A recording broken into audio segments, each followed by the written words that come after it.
갈라디아서 세 번째 시간입니다. 4. 속박이냐 자유냐. 하갈의 자손들.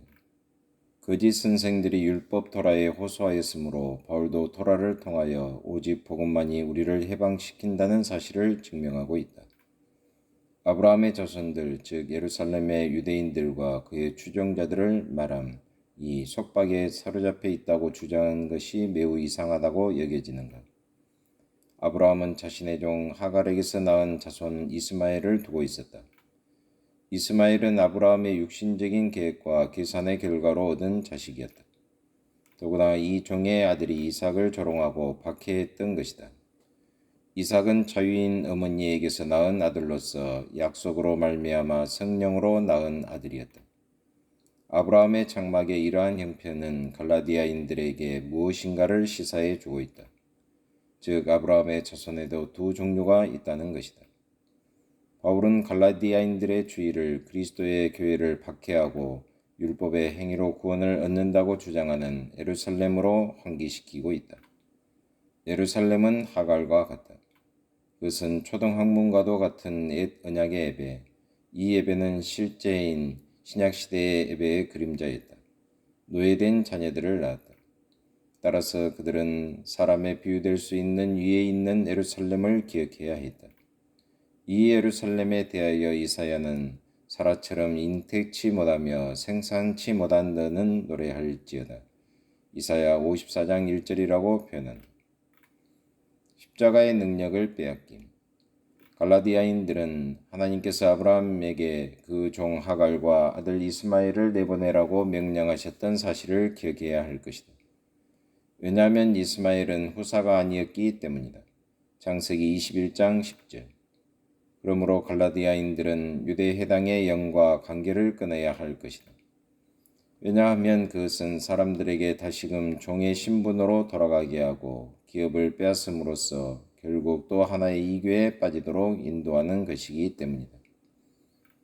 바울은 블루기아와 갈라디아에 있는 이교도들의 습관을 지적하면서 너희를 어지럽게 하는 자들이 스스로 베어버리기를 원하노라. 5장 12절이라고 말하고 있다. 형제들이여 우리는 자유를 얻도록 부르심을 입은 자들이다.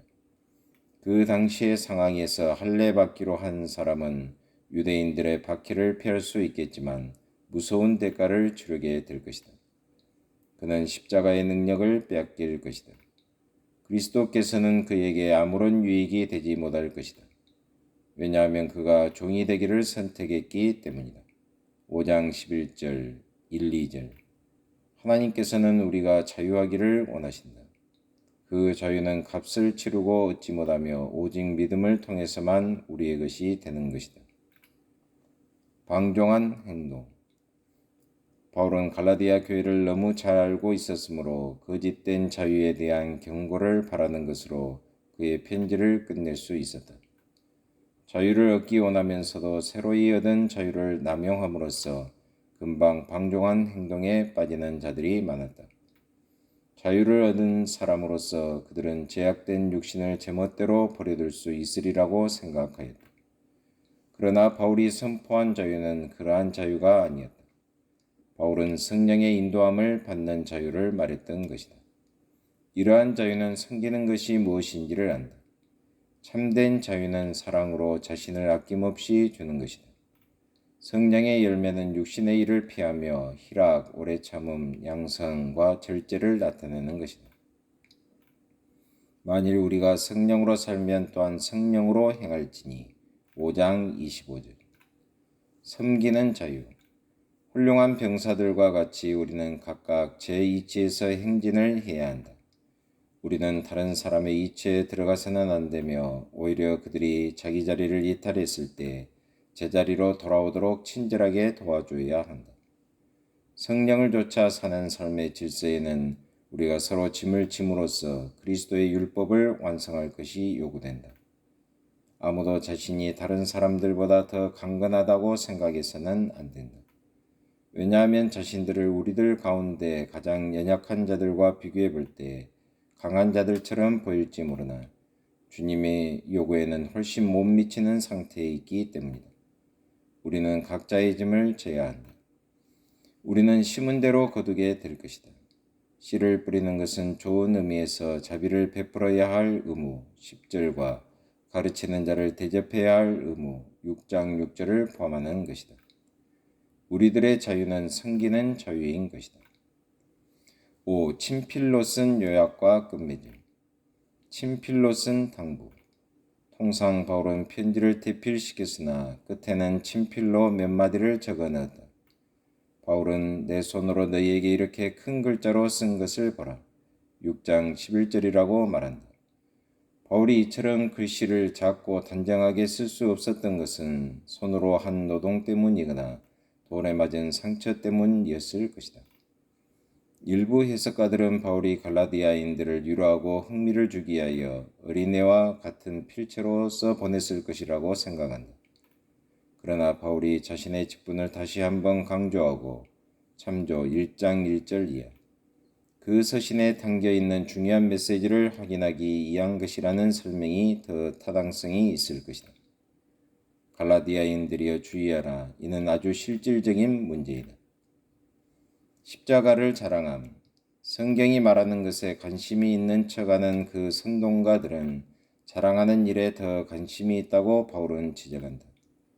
그들의 주장 배후에 있는 진정한 동기는 두려움이다. 즉 그들은 박해를 두려워하여 할례의 표를 지님으로써 환난을 피하려고 했다. 뿐만 아니라 그들에게는 일관성이 없다. 왜냐하면 다른 율법들은 온전히 지키지 않기 때문이다. 이처럼 마음이 나누이고 일관성이 없는 사람들은 다만 그들이 개종한 사실을 모든 사람에게 알리고 할례를 행함으로써 자랑하기를 원하는 것뿐이다. 그러나 내게는 우리 주 예수 그리스도의 십자가 외에 결코 자랑할 것이 없으니 6장 14절. 바울은 나는 항상 예수 그리스도의 십자가 안에서 자랑하겠다고 말한다. 그 십자가는 제약된 세상과 신자들 사이의 관계를 단절시킨다. 십자가를 통해서 새로운 피조물의 탄생이 가능하다. 왜냐하면 그리스도께서 지금 옛 본성이 죽은 자들 가운데 살아계시기 때문이다. 6장 15절, 2장 20절. 우리가 성령을 좇아 사는 삶, 자유를 누리는 삶을 발견할 수 있는 곳은 바로 십자가에서다. 이제 갈라디아인들은 무엇이 문제인지를 알게 되었다. 그들이 이스라엘, 메시아의 교회의 일부가 되기를 원한다면 유대인들의 증표인 할례를 받아들일 필요가 없을 것이다. 할례를 받는 그는 인간 자신의 행위를 자랑하는 이방 종교로 돌아가고 말 것이다. 교회를 향한 지침. 고대 해당에서는 하나님께서 자기 백성인 모든 이스라엘에게 평안, 구원, 축복, 자비 그리고 은혜를 주시기를 기도했다. 복음을 위한 고난의 흔적을 그 몸에 지닌 바울은 이상의 기도가 그리스도 안에서 드려진 것이라면 응답될 것이라고 말하고 있다. 오직 그리스도 안에서 자랑해야 한다는 법칙을 따라 자신의 이치를 이탈하지 않고 행진하는 자들은 모든 민족으로 구성된 새 이스라엘 위에 임할 메시아의 축복에 참여하게 될 것이다. 이러한 법칙은 하나님의 말씀보다는 전통, 민족, 철학 또는 체험에 근거한 자들과 같이 율법이나 흔적에 얽매일 위험성이 항상 있는 전 교회를 향한 분명한 지침이다. 할례나 무할례가 아무것도 아니로되 오직 새로 지으심을 받은 자뿐이니라. 무릇 이 교리를 행하는 자에게와 하나님의 이스라엘에게 평강과 긍휼이 있을지어다. 6장 15절 16절. 하나님 아버지 참으로 감사합니다. 계속해서 갈라디아서를 배우게 하심을 참으로 감사합니다. 바울처럼 저희들도 예수 그리스도의 십자가 외에는 자랑치 아니하고 정도를 행하는 저희 모두가 되게 하여 주옵소서. 예수 그리스도의 이름으로 기도하옵나이다. 아멘.